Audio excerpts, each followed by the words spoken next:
Peggle is a fun peg-style ball game. Each stage also introduces a new character that contains a different power-up, which definitely adds some frustrations as some characters' power-ups are more useful than others.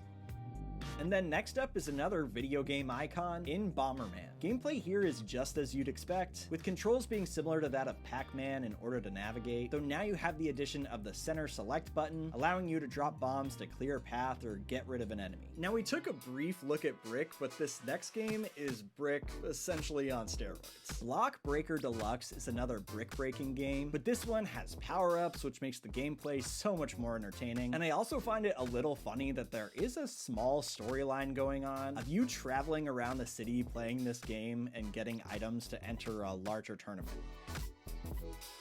You might recognize this next game from Atari or the arcade, and really this is just a slightly updated version. Pole Position Remix takes the classic game and makes it handheld, and while it does make sense to have a racing game on here, I mean the click wheel is a good steering wheel mechanism, this game in particular was a little challenging. I think it's just the retro of it all, but something I really do like about this game is again the personalization of it, because some of the billboards on the side are actually album art from your music library.